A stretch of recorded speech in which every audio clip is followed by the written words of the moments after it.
Olá, viva, boa tarde. Estamos aqui de volta para o terceiro dia do Portuguese Surf Film Festival, o Live Studio by 58 Surf. Hoje vai ser um bocadinho diferente porque vamos falar em inglês. Temos aqui, e passo já a apresentar os nossos convidados. Today, slightly different. We're going to speak in English, a little bit of Portuguese as well. Thank you. And so that we are all in tune, let's say it like that. So I'm going to introduce both of you. I have Alexis Finley here next to me. Thank you for having me. And you are exhibiting here in the gallery as well, so we will speak about your work. And we have Leandro Breda from the brand Malua, Wooden Waves. Yes. I put Wooden Waves. Wooden Waves, I thought it would be something nice to add on to the brand. It's amazing to have your work here in Casa de Cultura, in Ericeira. And the idea today is really to get to know you, to get to know your craft, your work, and your inspiration, and also your take on sustainability as you both work with wood. So it would be amazing to have that take from you as well. So who wants to start first?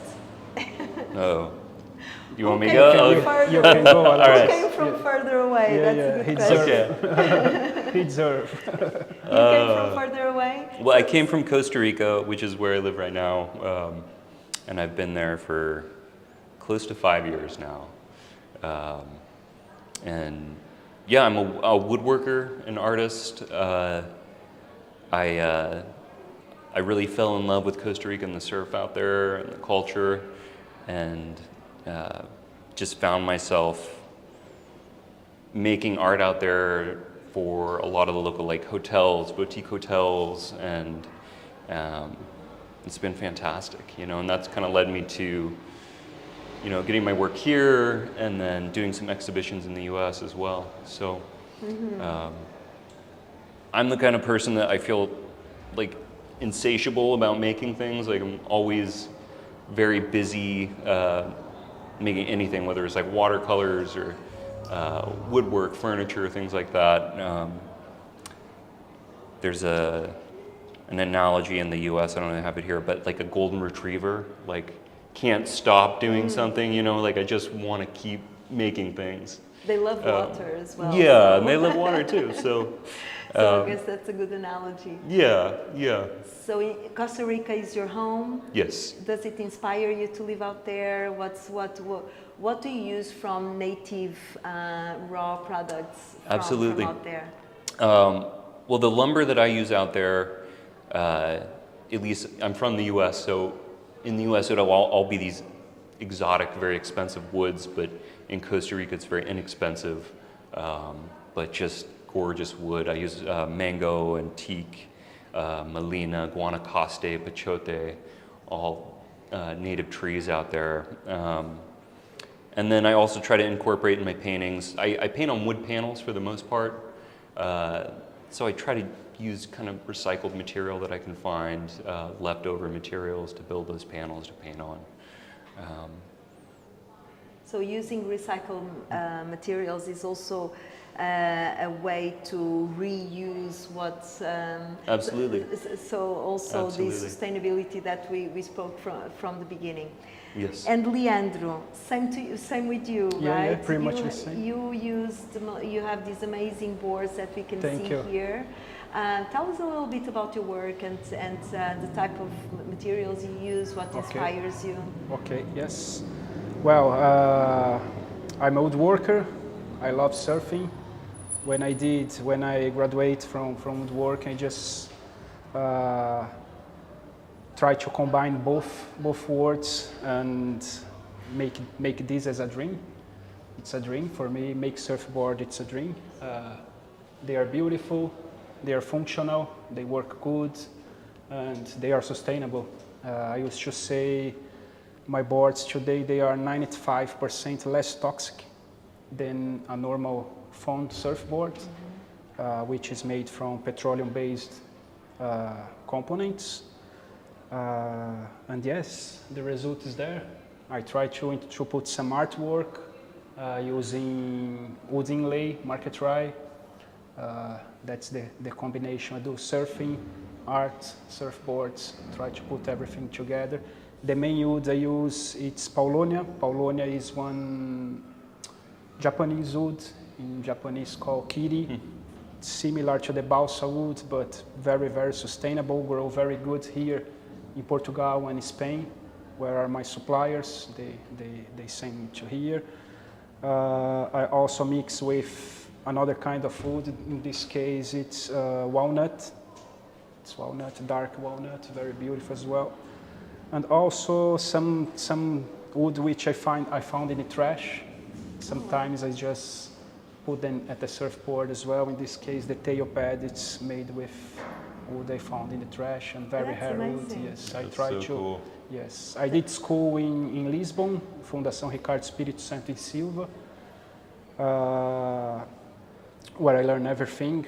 I start 4 years ago, graduate 2 years ago, and there they also throw many small pieces in the eruption. I always go in there and try to take the small pieces that can be used one day. So try to give life for this little rubbish. Yes. And I've seen that you use cork as well, right? Yes, cork as well. The edge, most of them today I'm doing with cork because it's way lighter than the Paulonia in this case. And yes, in the result of the boards, it's a lighter surfboards when I use cork. And it also helps with the flex. It's always also functional to be there. Just before we started, I suggested that both of you could get to know each other and also exchange a few ideas about each other's work. What do you think of his boards? I mean, the level of craftsmanship is next level. Thank you. You know, I think of myself as a woodworker, but I have never even tried to do that kind of marquetry or anything like that before, and it's just looking at it is. And what did you think of the work that Alexis has shown us here? It's awesome. He's doing very well. The things are so stunning, so beautiful. I'm so jealous because the wood he's talking about, you know, here in Europe, it's also very expensive to buy. I'm from Brazil, and I know that he has the same, we are in the same tropical, like Costa Rica, and the wood is pretty much the same in Brazil. It's so beautiful, so exotic. I wish I could. Next year I'll bring you some. Cheers, bro. I wish I could work with this material as well. Do you guys remember the first piece you've made, and how did it all start from there? Oh my goodness. The first piece I made, like the first painting, or? The paintings are incredible as well. They're very vibrant and cheerful. Yeah, they are. But also the woodwork that you have there, those fins are fantastic. Beautiful. How did it? You know, I'll say with before I started making those fins, I started making skateboards. My son is obsessed with skating, and because I'm a woodworker, we decided one day to make a skateboard together, and that just led to making a ton of skateboards together. So we've been making boards. I make boards with my daughter as well, and it's a fairly easy process of pressing plywood and making stuff out of mostly maple ply, but pressing the boards and then, you know, doing the art and putting the trucks and wheels on is super fun for us. And to get your children to try them on. That's yeah, amazing. And then they get to go skate them, you know. Definitely. It's really fun. And it's so really how fun. did you go from the skateboards to the fins? Just, I don't even know. I'm always looking for something new to make, you know, so making a surf fin was just I guess a next step, you know. And I'm the kind of artist, like I love artists that have a very specific style, and you see their work and you know it's their work. Like, there's a lot of Southern California artists that I just think are incredible, like Wolfgang Block and Matthew Allen and Ulrich Ewell. Like, people, I see their work and I know it because it's very iconic. And the way my mind works, I'm just always trying different things. So you may see one of my pieces, but you might not know it's mine because it's so different than anything else I make. You know what I mean? So doing surf fins was just something kind of sporadic that I decided to start doing. You have to create a different narrative. That's not working. Yeah, right. I like trying new things. It's kind of the fun part of being an artist for me. I think those fins there are quite distinct. So I wouldn't say it like that. But what about you? Do you remember the first surfboard you've made? First surfboard was like 4 years ago. Together when I start school, I say, okay, now I'm doing woodwork in school. I can try to make my board. It was always a wish to make my own surfboard. And I start to do, took like 3 months to do. It was like small steps. Today I can do in 3 days.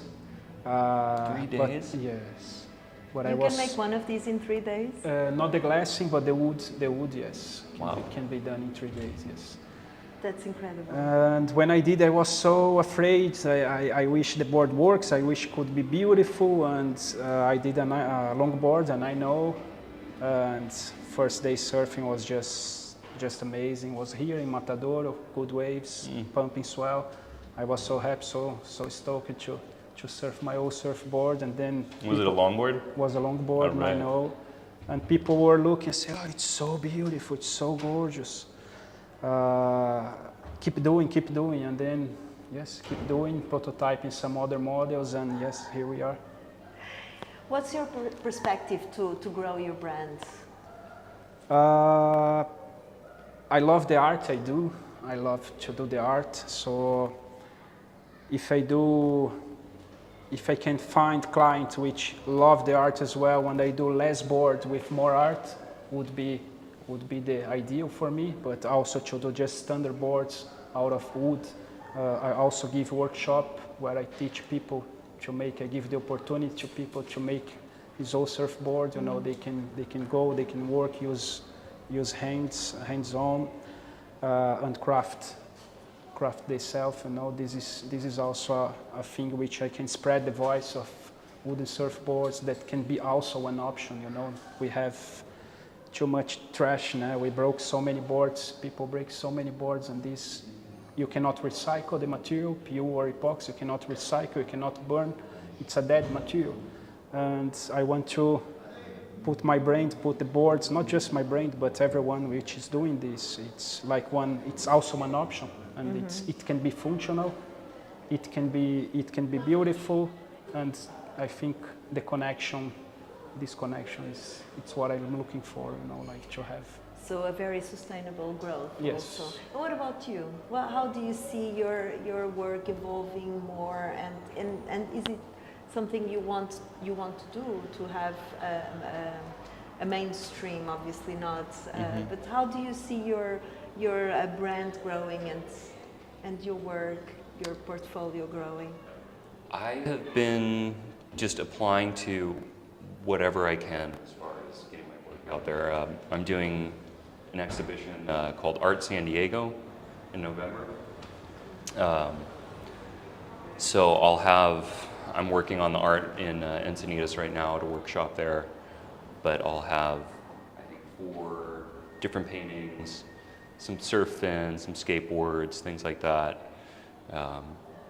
So I'm trying to just keep doing that. I have a friend that's trying to help me do Art Hamptons next year, which is another big exhibition there in the Hamptons, which would be fantastic.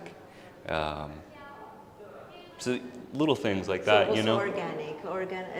Very very soulful sort of contact with your audience. Let's say exactly. Like that. Yeah. You spoke about recycling materials. Is this something that both of you want to continue doing in the future? And what if we introduce now the topic of sustainability? What's your take on the surf industry in general? And what can we all do to be more, to help towards becoming more sustainable? I think small action. Any small action will count. You know, like we need to change. Many people say, if we keep like this, we're gonna collapse. But it's already collapsed, you know. If you go to the beach, you see the amount of plastic in the sand everywhere. And I think it's already gone, you know. Fish is the ocean life is dying because of plastic. The ocean needs more care. The world needs to be more sustainable. So I think in any way, any situation where you can care a little bit more our planet, I think it's not just about wooden surfboard, but about buy better, buy local, think a little bit more before buy something, and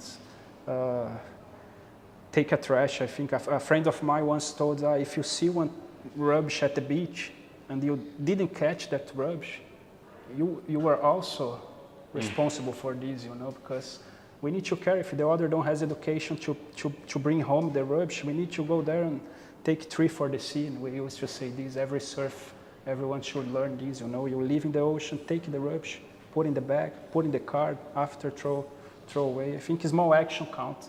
I think that's the message I like to. Absolutely.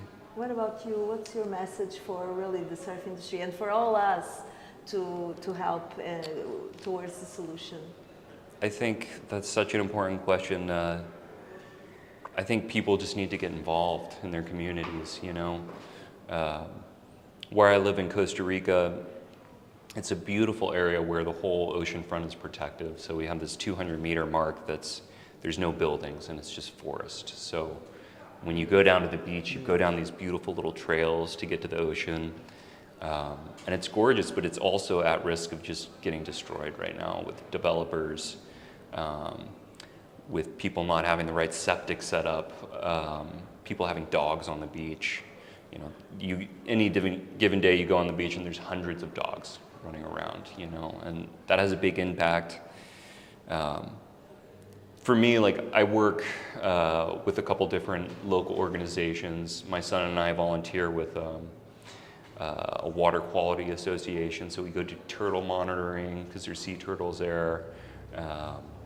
My wife is really involved in the community, trying to do community planning because it's a growing community, you know, to try to minimize impact because especially coming from the US, a lot of the perspective out there is just like more, you know, I want to have another home, a third home, a fourth home. Right, consumption. Yeah, consumption, and living in a tourist town like Nosara, there's so many people that have a second home or third home, and they've never even been there, you know? And so that's a hard question to answer, but there's definitely got to be some kind of shift in perspective and consciousness. I guess just like you said, it's about really the community and doing what's, if we do our bubble and everyone does their bubble, we can all become bigger as well. So you're staying a few days here in Ericeira. What's your impression of Ericeira so far? Well, this is my 3rd trip here. My wife and I have come every year for the film festival. Cool. Which also overlaps on her birthday, so it's like this special celebration. This year she couldn't come. She's with our kids back in Encinitas, where my family is. But I love it. I mean, the community out here is amazing. The first time I came here, I just fell in love with the place. I was telling Leandro that the first time I went surfing, it was like these perfect, glassy little waves, and there was this longboarder out there that was just sitting outside catching everything, getting these beautiful nose rides. And I started talking to him, and he's like, oh, I made this board, and it was a 12-foot glider, wooden glider. And I was just, at that moment, like, I love Portugal. This place is amazing. Cool, you know? nice. Amazing. Are we welcoming you as well? You feel welcome here too? Yes. I arrived here 4 years ago and just came here for like 10 years ago.